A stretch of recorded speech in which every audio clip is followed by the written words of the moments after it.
সালামু আলাইকুম। আপনারা আগের ওই প্রথম ভিডিওতে দেখতে পাচ্ছিলেন যে আমরা মুরগির জন্য একটা খামার তৈরি করছিলাম।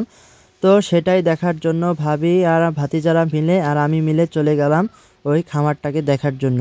ওই খামারের বিশেষ একটা কাজ করা হয়েছে যেটা আপনাদের মাঝে এখনো শেয়ার করা হয়নি। ওই খামারের কাঠ দিয়ে একটু পাটাতনের জন্য পাটাতন দেয়া হয়েছে।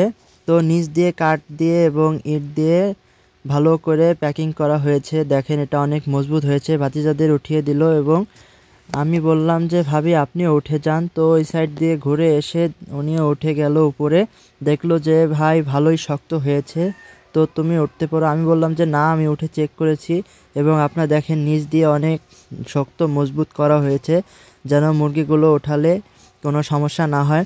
তো এইখানে এই ঘরটা দেখতে পাচ্ছেন ভিতরে। তো এই ঘরটার ভিতরে আমরা কোয়েল পাখি পালন করব। প্ল্যান সাজিয়েছি কোয়েল পাখি পালন করার জন্য।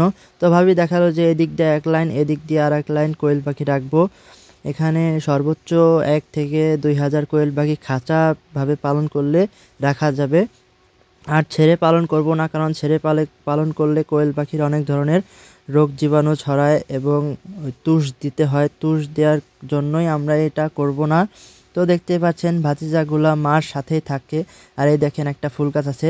আর খামারের কাজ করার জন্য কিছু খুঁটি নিয়ে আসা হয়েছে, আমরা কিছু হাঁস পালন করব দেখে। এই খুঁটির উপর দাঁড়িয়ে দাঁড়িয়ে তারা খেলা করছে।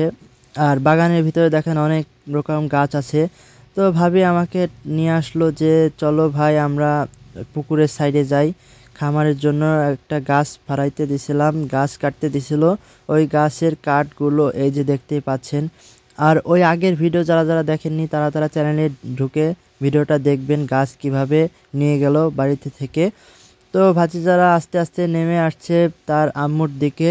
তো এদিকে দেখালো যে এই যে নৌকা, বর্ষাকালে আপনাদেরকে দেখাবো নৌকা কিভাবে চালাতে হয়, কিভাবে মাছ ধরতে হয়। এই দেখেন লাউ গাছ লাগাইছে, লাউ গাছের জাংলা দেখতেই পাচ্ছেন। তো ওদিকে ছোট্ট আদর লাফালাফি করতেছিল যে আম্মু। আল্লাহ এগুলোকে সবাই সাবস্ক্রাইব এন্ড ফলো করবেন। আসসালামু আলাইকুম।